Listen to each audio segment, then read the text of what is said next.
Hello everyone, इस lecture में हम डिस्कस करेंगे इकोनॉमिक ग्रोथ और स्ट्रक्चर के बारे में।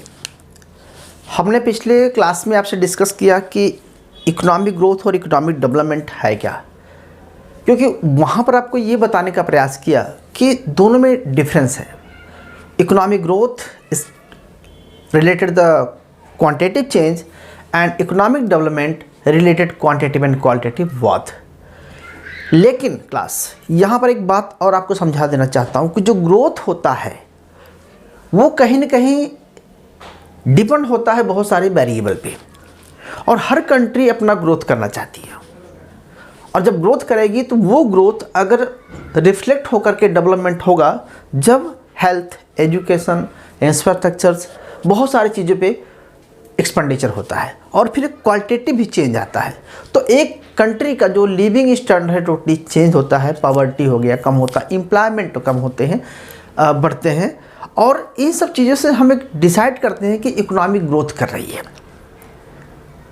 अब हम आपको ये बताने जा रहे हैं क्लास कि जब स्ट्रक्चर चेंज होता है, एक स्ट्रक्चरल चेंज आता है, तो इकोनॉमी को कैसे हम किस एस्पेक्ट में देखते हैं, तो उसे कहा जाता है क्लास, क्योंकि जो अगला टॉपिक है आपके रीडिंग में वो है economic growth and structural change.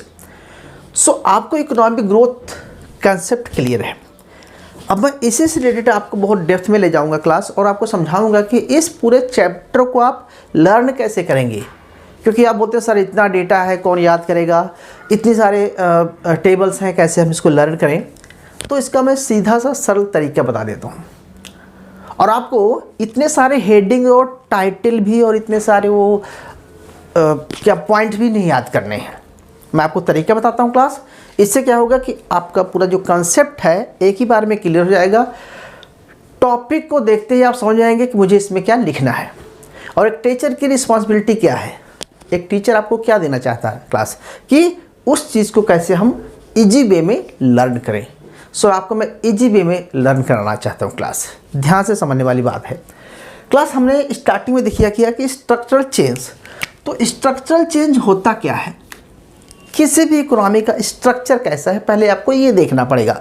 और किसी इकोनॉमी के स्ट्रक्चर का मतलब यहाँ पर है कि जो जीडीपी है वो उसका कंपोनेंट्स क्या है।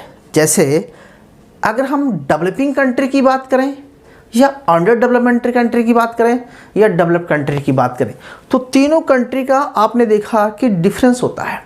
क्या डिफरेंस होता है? हर कंट्री का जीडीपी डिफरेंस होता है, वहाँ पर कैपिटल इनकम चेंज होता है, अलग होता है, saving rate, investment rate change होता है, और इसके साथ साथ जब ये चेंज होता है तो नो डाउट उस कंट्री की प्रोडक्टिविटी चेंज होती है, टेक्नोलॉजी चेंज होती है, और इससे क्या होगा कि बहुत ज़्यादा प्रोडक्शन होता है, उसका जो balance of payment and export import भी बेटर होता है, नेट एक्सपोर्ट बेटर होता है उसका। वहाँ पर जो मॉनेटरी सिस्टम है या फिजिकल सिस्टम है या टैक्सेशन सिस्टम है वो बहुत बेटर होता है। और एग्रीकल्चर बेस्ड इकोनॉमी है या इंडस्ट्री बेस्ड इकोनॉमी या सर्विस बेस्ड इकोनॉमी है, इससे भी डिसाइड होता है कि वो कंट्री डेवलप है या अंडर डेवलप है। तो इन सब पॉइंटों को कैसे लर्न करेंगे, मैं आपको एक स्पेसिफिक नॉलेज दे रहा हूँ क्लास। हेडिंग्स खुद बना लेना, डेटा खुद आपको दिखा देता हूँ, इससे आपका कंसेप्ट क्लियर हो जाएगा क्लास। स्ट्रक्चर चेंज का मतलब होता है कि पूरा स्ट्रक्चर चेंज हो रहा है। तो स्ट्रक्चर चेंज में अगर मैं स्टार्ट करूँ क्लास कि सपोज दैट एक कंट्री होता है जीडीपी, तो किसी कंट्री का जो जीडीपी है वो कितने वेरिएबल पे डिपेंड करता है, बहुत सारे वेरिएबल होता है। तो उसको हम अगर एग्रीकल्चर की बात करें या इंडस्ट्री की बात करें या सर्विस की बात करें, ठीक है, ये three sectors mainly three sector होते हैं। ओके, अगर हम ऐसा कहें क्लास कि किसी भी कंट्री का जो प्रोडक्शन होता है वो उस कंट्री की लेबर पे, कैपिटल पे, टेक्नोलॉजी पे, इन सब पे डिपेंड करता है। लेकिन ये जो प्रोडक्शन होता है गुड्स एंड सर्विसेज की बात करता है, और ये जो लेबर, कैपिटल, टेक्नोलॉजी है यह उस कंट्री की रिसोर्स को डिफाइन करता है। ठीक है, तो अगर उस कंट्री में रिसोर्स चेंज हो रहा है तो प्रोडक्शन प्रोडक्टिविटी चेंज हो रही है। ध्यान समझने बात है। अब आपको लर्न क्या करना है क्लास, कि अगर इसको हम प्राइस से मल्टीप्लाई करते हैं तो क्या निकलता है, हमारा वाई निकलता है। अब मैं आपको एक चीज़ समझाना चाहता हूँ कि हम इसको मैक्रो इकोनॉमिक्स के पॉइंट ऑफ व्यू से ले रहे हैं कि जो हमारी कंट्री का क्या निकलेगा, जीडीपी। ओके, तो जब जीडीपी बेटर होगा, कब होगा क्लास बेटर होगा, जब हमारी कंट्री का एग्रीकल्चर बेटर होगा, इंडस्ट्री बेटर होगी और सर्विस सेक्टर बेटर होगा, यानी कि प्रोडक्शन बेटर होगा। ओके। और प्रोडक्शन बेटर तब होगा जब हमारा जो लेबर है, कैपिटल है, टेक्नोलॉजी है, ये सब बेटर होगी। तो लेबर, टेक्नोलॉजी, कैपिटल बेटर कब होगी? जब हमारे पास प्रॉपर से प्रॉपर सेविंग होगी और वो इन्वेस्टमेंट होगा। यानी कि जब इनकम आएगी, जीडीपी बढ़ेगा तो इनकम बढ़ेगी, इनकम बढ़ेगा तो पर कैपिटल इनकम चेंज होगी, और पर कैपिटल चेंज होगी। तो क्लास तो आपने पढ़ा है कि y=c+s। तो आपकी कंट्री में कंजप्शन बढ़ेगा, सेविंग बढ़ेगा, और कंजप्शन सेविंग बढ़ता है तो आपकी कंट्री का नो डाउट कि इन्वेस्टमेंट बढ़ेगा, और इन्वेस्टमेंट बढ़ने से आपकी कंट्री का एम्प्लॉयमेंट भी चेंज होगा। ओके, तो अगर एम्प्लॉयमेंट चेंज हो रहा है तो नो डाउट कि पॉवर्टी भी चेंज हो रही है, लिविंग स्टैंडर्ड चेंज हो रहा है, ठीक है, और इससे हमारा प्रोडक्शन प्रोडक्टिविटी चेंज हो रहा है। अच्छा, तो गवर्नमेंट का रेवेन्यू भी आ सकता है, तो इसमें गवर्नमेंट पॉलिसी भी ले सकते हैं इसमें, ठीक है। फिर हम एक्सपोर्ट इंपोर्ट करने की बात करते हैं, तो हमारा जो एक्सपोर्ट इंपोर्ट करते हैं उसको हम ओपन इकोनॉमी या ट्रेड सेक्टर बोल सकते हैं। तो क्लास ये जितने भी वेरिएबल हैं, जितने भी चीज़ें हैं, इन सब चीज़ों में चेंजेस को देखेंगे, वह चेंजेस जो है हमें दिखाएगा कि हमारी इकोनॉमी का क्या चेंज आया है। तो बेसिकली हम ये कहना चाहते हैं कि इकोनॉमिक डेवलपमेंट और स्ट्रक्चर चेंज का मतलब होता है कि इन वेरिएबल में चेंज, चाहे जीडीपी की पॉइंट ऑफ व्यू से देखें, चाहे पर कैपिटल आप पॉइंट से देखें, चाहे सेविंग रेट की पॉइंट ऑफ व्यू से देखें, चाहे आप इन्वेस्टमेंट की पॉइंट ऑफ व्यू से देखें, या हम ओवरऑल इकोनॉमिक ग्रोथ में एम्प्लॉयमेंट की पॉइंट ऑफ व्यू से देख सकते हैं। मार्केट में प्राइस लेवल क्या चल रहा है, इन्फ्लेशन है या रिसेशन है, उसके बारे में सोच सकते हैं। और फिर हम ऐसे सोच सकते हैं कि कंट्री का जो है गवर्नमेंट का डेफिसिट कितना है, बजट डेफिसिट कितना है, टैक्स स्ट्रक्चर क्या चल रहा है, पॉलिसीज़ क्या चल रही हैं, ठीक है, बजट सिस्टम क्या चल रहा है। तो पूरा हम स्ट्रक्चर देखेंगे क्लास। तो बेसिकली हम ये कहना चाहते हैं कि जो स्ट्रक्चर चेंज है वो किसका स्ट्रक्चर चेंज की बात कर रहा है? हम इंडियन इकोनॉमी की बात करने जा रहे हैं, हमारी कंट्री का क्या स्ट्रक्चर है। तो स्ट्रक्चर चेंज का मतलब होता है डायनामिक चेंज हो रहा है। आपको बताए थे कि इकोनॉमिक डेवलपमेंट इज डायनामिक, एक दिन में किसी कंट्री का स्ट्रक्चर चेंज नहीं होता है, ये टाइम चाहिए क्लास। तो हमारा यहाँ पर कंसर्न ये है कि हम ये लर्न करना चाह रहे हैं कि 1951 अगर लें, 1950 से लें, तो 1950 से लेकर अब तक हमारी कंट्री का ग्रोथ किस तरह से चला है, ट्रेंड क्या रही है, पैटर्न क्या रहा है, क्या डायनामिक चेंज आया है। चेंज किस में क्लास? जीडीपी में, पर कैपिटल में, सेविंग रेट में, इन्वेस्टमेंट रेट में, इन सब में चेंजेस को देखना है। तो वन बाय वन आपको मैं समझाता हूँ क्लास। सबसे पहला देखिए, हमने लिखा कि कंपोजिशन ऑफ जीडीपी। अगर कंपोजिशन ऑफ जीडीपी की बात करें तो सबसे पहला लेते हैं एग्रीकल्चर, इंडस्ट्री और सर्विस। इसको आप जानते होंगे, इसको प्राइमरी, इसको सेकेंडरी, इसको थर्सरी सेक्टर बोलते हैं क्लास। तो सबसे पहली बात ये देखते हैं कि अगर उस कंट्री का जीडीपी चेंज हो रहा है और जीडीपी में उसका कंपोजिशन चेंज हो रहा है, कि उसका जो कंट्रीब्यूशन है, जैसे मैं अगर इंडिया की बात करूं क्लास कि 1950 में देखेंगे तो हमारी कंट्री में एग्रीकल्चर का मैक्सिमम कंट्रीब्यूशन जीडीपी में ज़्यादा था। आज हमारा एग्रीकल्चर में तीसरे नंबर पे आ रहा है, और जो हमारे कंट्री का जो सर्विस सेक्टर था 1950 में बहुत कम था, आज वो फर्स्ट प्लेस पे आ रहा है, इंडस्ट्री सेकंड प्लेस पे आ रहा है। इसका मतलब क्या हुआ कि हम एग्रीकल्चर डोमिनेंस इकोनॉमी जो थी आज वो सर्विस सेक्टर की डोमिनेंस होती जा रही है, मतलब हम बेटर सर्विस सेक्टर। तो जो कंट्री एग्रीकल्चर से सर्विस सेक्टर की तरफ मूव करती है उसको कहा जाता है कि नो डाउट की तरह स्ट्रक्चर चेंज हो रहा है। क्योंकि अगर हम देखें तो मैक्सिमम 65% जो है कंट्रीब्यूशन जो है, ठीक है, किसका था, यानी कि 75% था उस टाइम कह सकते हैं, और ये तो बहुत कम था, 25% था, या 10%, 2% कह सकते हैं, 10% कह सकते हैं अगर इसको 65 माने तो। लेकिन आज की डेट में क्लास 18 से 20% है एग्रीकल्चर का कंट्रीब्यूशन है हमारे जीडीपी में करंट सिनेरियो में, और 27-28% इंडस्ट्री का है, rest 56% contribution GDP in service sector का है। तो सर्विस सेक्टर में बहुत सारे सेक्टर आते हैं, पता है आपको, ठीक है, एजुकेशन हो गया, हेल्थ हो गया, रोड हो गया, कनेक्टिविटी हो गई, टेलीकॉम हो गया, इंडस्ट्री हो गई, मेडिकल हो गया, सारी सब बढ़ जाती है अदर देन इंडस्ट्री का। तो इसका मतलब होता है कि हमारी कंट्री का ड्रास्टिक चेंज आया हुआ है। इसको हम आपको भी टेबल्स के थ्रू समझाएंगे, आप देख लेना। दूसरा क्लास करते हैं इन्वेस्टमेंट रेट। पिछले 50 सालों में हमारी कंट्री का क्या इन्वेस्टमेंट रेट चेंज हुआ है, और इन्वेस्टमेंट रेट मैक्सिमम देखा जाए कहाँ से आता है, प्राइवेट इन्वेस्टमेंट बेटर है या गवर्नमेंट इन्वेस्टमेंट बेटर है। तो इन्वेस्टमेंट कहाँ पर हो रहा है, किस सेक्टर में हो रहा है, कहाँ पर इन्वेस्टमेंट बेटर हो रहा है, किस सेक्टर में कहाँ पर नहीं कम है।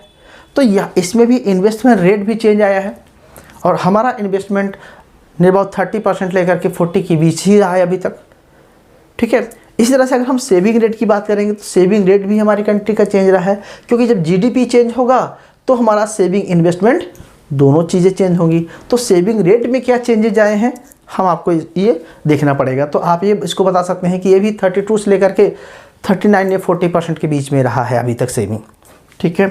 फिर आप क्लास थोड़ी सी डिस्कस करेंगे एक्यूपेशनल स्ट्रक्चर के बारे में, ग्रोथ ऑफ एक्यूपेशनल स्ट्रक्चर। अब ग्रोथ ऑफ एक्यूपेशनल स्ट्रक्चर में हम देखेंगे कि पहले एम्प्लॉयमेंट सेक्टर किस में ज़्यादा था, 75% population work in agriculture sector, और करंट में कितनी है, अभी भी 54% एम्प्लॉयमेंट हो गई है।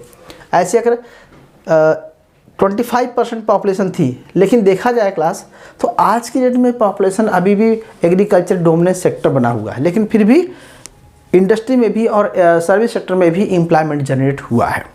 तो इसी तरह से कुछ और भी पॉइंट हैं, जैसे इस क्लास हम देखते हैं कि एक्सपोर्ट की बात करेंगे।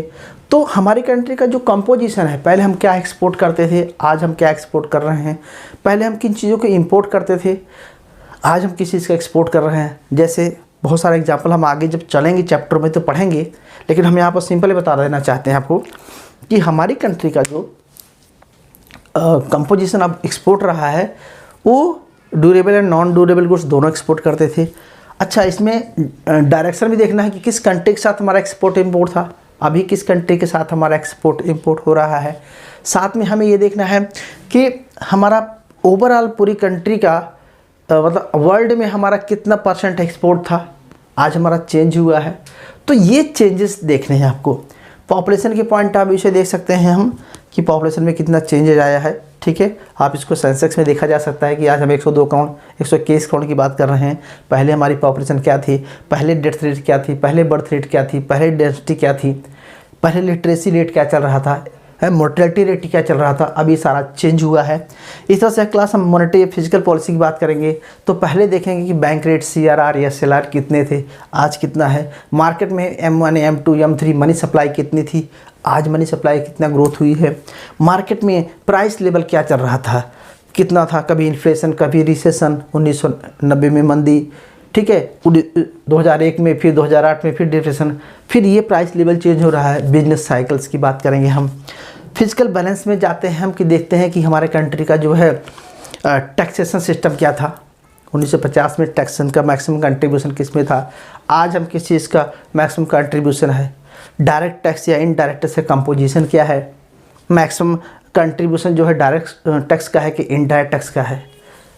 गवर्नमेंट का बजट डिफिसिट क्या चल रहा है, प्राइमरी डिफिसिट, ठीक है, फिजिकल डिफिसिट क्या चल रहा है, टारगेटेड क्या चल रहा है, इसको लेकर के बहुत सारी पॉलिसीज़ बनी है। तो ठीक है, तो क्लास मेरा जो सेंस आपको बताने का यहाँ पर है। ऐसे हम पॉवर्टी के बारे में डेटा देखेंगे, ठीक है, पॉवर्टी देख लेंगे, ठीक है। ऐसे क्लास हम एम्प्लॉयमेंट का भी डाटा देखेंगे, ठीक है। ऐसे हम ऑर्गेनाइज और अनऑर्गेनाइज सेक्टर का डेटा देखेंगे। तो कुल मिला के आपको सिंपल मैं बताना चाहता हूँ क्लास कि ये जो पॉइंट्स हैं, इन पॉइंटों को भाई आपको रटना नहीं है, रट के कोई चीज़ आप तैयार नहीं कर सकते हैं। इंडियन इकोनॉमी में जस्ट आपको इन पॉइंटों को माइंड में रखना है। रखने का तरीका क्या है आपको बता दिया, आप लिंक कर लीजिए एक दूसरे को। जीडीपी में 3 कंट्रीब्यूशन, एग्रीकल्चर इंडस्ट्री को पहले एक्सप्लेन कर देना क्या चेंजेज आया है। फिर आप जो है पर कैपिटल इनकम एक्सप्लेन कर सकते हैं, investment rate, saving rate, occupational structures, ठीक है। एक्सपोर्ट इंपोर्ट का ले सकते हैं, पॉपुलेशन के बारे में जितने भी आपको वेरिएबल दिख रहे हैं इन सब का 1950 में क्या था, 2001 में क्या था, 2011 में क्या था और करंट में क्या चल रहा है। सिर्फ 4 साल का लेकर के उसको आप जो है एनालिसिस कर दीजिए क्लास। मैं आपको कुछ डेटा दिखा देता हूँ, उसको एक्सप्लेन कर देता हूँ थोड़ा सा, तो आपको बहुत आसानी से हो जाएगी क्लास। तो जैसे 1 बाय 1 देख लेते हैं हम इसलिए दिखाना चाहते हैं कि आपका जो है कंसेप्ट थोड़ा सा क्लियर हो जाए, ठीक है। तो सबसे पहले हम देखते हैं कि हमारा क्लास जो जीडीपी है वो क्या चल रहा है। अगर जीडीपी का डिकेडियल ग्रोथ देखा जाए तो हमारा जो एवरेज ग्रोथ रहा है अभी तक पिछले 10-10 सालों का डिकेडियल ग्रोथ क्या रही है, तो हम ये कह सकते हैं कि जहाँ पर 1950, 51, 60 में क्या था, 10 सालों में 4%, 3% के आसपास रहता था, वहीं पर हम ऐसा कह सकते हैं कि ये हमारा 18-19 में कुछ और आ गया, 6%, 3% एवरेज आ रहा था डिकेड का, ऐसा नहीं कि एवरेज। और मैक्सिमम जो है, अच्छा 5 ईयर प्लान के अकॉर्डिंग में आप देख सकते हैं कि मैक्सिमम जीडीपी किस प्लान में रहा है। तो 8th प्लान में मैक्सिमम जीडीपी 8% तक पहुंच गई थी। ठीक है, पेंडेमिक चल रहा है, देखेंगे कि अब जीडीपी का फॉल कितना हुआ है। ठीक है, ये सब हम देख सकते हैं क्लास से। तो एक हम देखेंगे कि डिकेडियल दूसरा देखेंगे, अगर डिकेड वाइज देखेंगे तो फिर बहुत ज़्यादा आपको मिलेगा देखने को। और तीसरा हम ये कह सकते हैं, मेरा कहना है कि 2011 से लेकर के 2012 के बीच में देखेंगे तो 2017-18 में, 2011-12 से लेकर 2017-18 तक बीच में, इस बीच में जो जीडीपी ग्रोथ रहा है 6.8% रहा है, ये आप इसको देख सकते हैं। दूसरा कह सकते हैं क्लास कि अगर हम वर्ल्ड की इकोनॉमी से अपने इकोनॉमी का कंपेयर करें तो हमारा जो है 7.3%, 7.3 अगर हम कंपेयर करें, ठीक है, चाइना से, तो चाइना का 6.3 था, लेकिन इंडिया का जो है 2014 से लेकर 2017 तक जो है कहा जाता है कि ये 7.3% आया है। तो ये आप दिखा सकते हैं। एक और देख लेते हैं क्लास, अगर हम ऐसे बात करें 2019, 20, 21 और 21-22 की बात करें तो डेटा सामने हमारे है कि एग्रीकल्चर अलाइड एक्टिविटीज़ का जो कंट्रीब्यूशन है वो 18% है, 18.8, और इंडस्ट्री का कंट्रीब्यूशन जो है वो 28.2 है, और जो है सर्विस का है वो 53 पॉइंट आ गया है। तो ये 2021 और 22 की बात कर रहा है, लेकिन हम 20-21 में देखेंगे तो 53.9 था सर्विस का। तो इस तरह से हम इन डेटा को देख सकते हैं और बता सकते हैं। तो ये कंपोजिशन आप एक्सप्लेन कर देना क्लास। दूसरा लेते हैं हम, आप देख सकते हैं ये कि जो annual growth rate and demand and supply का रहा है, टोटल कंजप्शन देख सकते हैं, कंजप्शन के पॉइंट आप इसे देख सकते हैं। ठीक है, कि गवर्नमेंट का कंजप्शन जो है 7.9 था और वहाँ पर प्राइवेट कंजप्शन 5.5 था। तो जीडीपी 4% है 2019-20 के रही है, और -7.3 जीडीपी जा रही थी 20-21 में। तो इस तरह से आपको डेटा देखने को मिल सकता है क्लास। ठीक है, अच्छा हम इन्वेस्टमेंट की बात करें तो अभी देख सकते हैं आप कि इन्वेस्टमेंट का जो ग्राफ है वो टोटली चेंज हुआ है, और सेविंग रेट हमेशा जो है, हमेशा ये कह सकते हैं कि जो हमारा जो सेविंग रेट रहा है वो हमेशा 30 से लेकर के 33% के बीच में रहा है। इसको आप डेटा में टेबल में देख सकते हैं क्लास। ऐसे हम अगर टैक्सेशन की बात करें तो इस पर आप देख सकते हैं कि डायरेक्ट और इनडायरेक्ट टैक्सेस का रेवेन्यू क्या चल रहा है, फिजिकल और प्राइमरी डिफिसिट क्या चल रहा है। जो प्राइमरी डिफिसिट है वो 2.4 है करंट में, ये कह सकते हैं, और जो है फिजिकल डिफिसिट है वो 7% के आसपास है, जो कि ये 2020 में जो है 10.8 था। तो आप इसको फिगर में देख सकते हैं। अगला अगर मैं एक्सपोर्ट इंपोर्ट की बात करूं तो आप देख सकते हैं कि कितना एक्सपोर्ट इंपोर्ट हुआ है।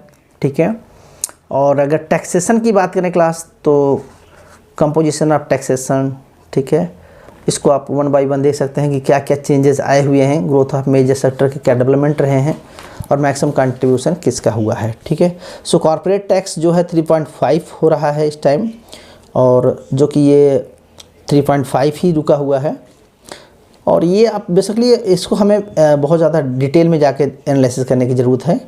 ऐसे हम एक्सपोर्ट इंपोर्ट का डाटा दे सकते हैं, लेकिन मैक्सिमम जो कंट्रीब्यूशन रहा है क्लास वो रहा है कॉर्पोरेशन टैक्स का रहा है 25% रहा है, और देखा जाए तो टैक्स एंड इनकम अदर से भी टैक्सेशन 25% रहा है। तो ये आप देख सकते हैं कंपोजिशन, लेटेस्ट डेटा है आपका ये। और क्लास इस तरह से हम कुछ डेटा भी देख सकते हैं कि बैलेंस ऑफ पेमेंट के बारे में, इन्फ्लेशन के बारे में, CPI और उस कि आप इन्फ्लेशन ये देख सकते हैं। तो अगर यहाँ पर देखें अनएम्प्लॉयमेंट, लेबर, पॉपुलेशन का डेटा दे सकते हैं। तो क्लास इस तरह से हम कहेंगे कि ये जितने डेटा हैं इन सबको आप वो रटने की ज़रूरत नहीं है, आपको एक रफली आइडिया लेके चलना है कि किस रेशो के बीच में है। जीडीपी हमेशा आप कहेंगे कि 4 से मतलब 7 से लेकर के 8 के बीच में दिखाना, 6 से लेकर के 8 के बीच में। इन्फ्लेशन जो है 5% से 6% के बीच में दिखाना हमेशा, कभी बीच में गई लेकिन एवरेज वही आई है। सेविंग रेट इन्वेस्टमेंट को ऐसे आपको डिसाइड कर लेना है, तो कभी कुछ गलत नहीं होगा, ठीक है। तो इस तरह से आपको स्ट्रक्चरल चेंज दिखाने के लिए इन हेडिंग को ले लेना है, डेटा को एलिब्रेट कर देना है, स्ट्रक्चर चेंज होता क्या है आपको मैंने समझा दिया। तो डेवलपमेंट को माइंड में रखते हुए आप एलिमेंट को फाइंड कर लेना और कैसे डेटा को दिखाना है, ठीक है, एक के बाद एक दिखा देना, ठीक है। तो ये सिंपल आपको बताया मैं आपको बहुत ज़्यादा डेप्थ में पढ़ा नहीं रहा था, मैं आपको एक स्ट्रेटजी बता रहा था कि आप कैसे इस क्वेश्चन को सॉल्व करेंगे। सो मिलते हैं नेक्स्ट क्लास में।